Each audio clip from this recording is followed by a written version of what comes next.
innal hamdalillah nahmaduhu wa nasta'inuhu wa nastaghfiruhu wa nu'minu bihi wa natawakkalu alayhi wa na'udhu billahi min shururi anfusina wa min sayyiati a'malina wa man yahdihillahu fala mudilla lahu wa man yudlilhu fala hadiya lahu wa nashhadu an la ilaha illallah wahdahu la sharika lahu wa nashhadu anna muhammadan abduhu wa rasuluhu أما بعد فأعوذ بالله من الشيطان الرجيم بسم الله الرحمن الرحيم قال الله تعالى فيه القرآن المجيد والفرقان الحميد ووصينا الإنسان بوالديه إحسانا حملته أمه كرها ووضعته كرها وحمله وفصاله 30 شهرا حتى إذا بلغ أشده وبلغ 40 سنة قال رب أوزعني أن أشكر نعمتك التي أنعمت علي وعلى والدي وأن أعمل صالحا ترضاه وأصلح لي في ذريتي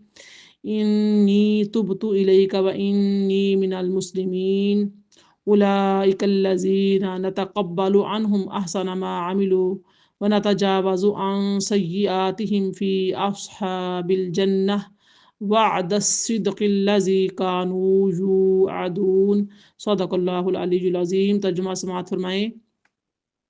اور ہم نے انسان کو اپنے والدین کے ساتھ نیک سلوک کرنے کا حکم فرمایا۔ اس کی ماں نے اس کو تکلیف سے پیٹ میں اٹھا رکھا اور اس سے تکلیف کے ساتھ جنا، اور اس کا پیٹ میں اٹھانا اور اس کا دودھ چھڑانا یعنی زمانہ حمل و رضاعت 23 ماہ پر مشتمل ہے، یہاں تک کہ وہ اپنی جوانی کو پہنچ جاتا ہے اور پھر 40 سال کی پختہ عمر کو پہنچتا ہے تو کہتا ہے اے میرے رب، مجھے توفیق دے کہ میں تیرے اس احسان کا شکر ادا کروں جو تو نے مجھ پر اور میرے والدین پر فرمایا ہے، اور یہ کہ میں ایسے نیک اعمال کروں جن سے تو راضی ہو، اور میرے لیے میری اولاد میں نیکی اور خیر رکھ دے۔ بے شک میں تیری طرف رجوع کرتا ہوں اور میں یقیناً فرما برداروں میں سے ہوں۔ یہی وہ لوگ ہیں ہم جن کے نیک اعمال قبول کرتے ہیں اور ان کی کوتاہیوں سے درگزر فرماتے ہیں، یہی اہل جنت ہیں۔ یہ سچا وعدہ ہے جو ان سے کیا جا رہا ہے۔ رب اشرح لی صدری ویسر لی امری واحلل عقدۃ من لسانی یفقہوا قولی اللہم فقہنا فی الدین وبک نستعین آمین یا رب العالمین۔ نہایت ہی قابل احترام میری پیاری بہنوں، السلام علیکم ورحمۃ اللہ وبرکاتہ۔ میں نے آپ کے سامنے سورۃ الاحقاف کی آیت نمبر 15 اور 16 تلاوت کی ہے اور ترجمہ سنایا ہے۔ جیسا کہ آپ سب کے علم میں ہے کہ سورہ احقاف جو ہے وہ 26ویں پارے میں ہے اور سورہ کا نمبر 46 یعنی کہ 46واں ہے۔ اب دیکھیے یہ بہت ہی امپورٹنٹ آیات ہیں جس میں والدین کے ساتھ حسن سلوک کا ذکر کیا جا رہا ہے۔ سورہ بنی اسرائیل میں ہم پڑھ چکے ہیں، اس میں فرمایا تھا وَبِالْوَالِدَيْنِ احسانا۔ تو یہاں پر دیکھیں جو احسان کا معنی کیا ہے کہ کسی کے ساتھ نیک سلوک اور اچھا برتاؤ کرنا۔ اب جس کی تفسیر تھی وہ میں نے مکمل طور پر جو ہے نا بیان کی تھی، وہ تفسیر کے ساتھ اگر کوئی مزید تفصیل سننا چاہتا ہے تو وہ سورہ بنی اسرائیل کی تفسیر سن سکتا ہے میرے چینل پر، تو اور اچھے طریقے سے کلیئر ہو جائے گا کہ احسان کا معنی مفہوم کیا ہے۔ سورہ عنکبوت کی آیت نمبر 8 میں فرمایا وَوَصَّيْنَا الْإِنسَانَ بِوَالِدَيْهِ حُسْنًا۔ اب دیکھیں یہاں پر جو حسن کا معنی لے لیں یا حسن کا معنی لے لیں تو اچھائی اور نیکی ہوتی ہے۔ اس میں بھی یہی مراد ہے کہ ماں باپ کے ساتھ اچھائی اور نیکی کی جائے، اور اب اس آیہ مبارکہ میں اللہ تعالیٰ نے ماں کے ساتھ زیادہ نیکی کرنے کی طرف متوجہ فرمایا ہے کہ اس کی ماں نے اس کو مشقت کے ساتھ اٹھایا اور مشقت کے ساتھ اس کو جنا، یعنی کہ یہاں پر والدین کے ساتھ نیک سلوک کرنے کا حکم ہے، لیکن پھر اسپیسیفک جو ہے وہ ماں کا نام لے کر ماں کا ذکر کیا گیا ہے، اور ماں کسی کسی بچے کو جنم دیتی ہے، کسی کسی مشقت اٹھاتی ہے، اس کا خاص جہاں پر ذکر کیا گیا ہے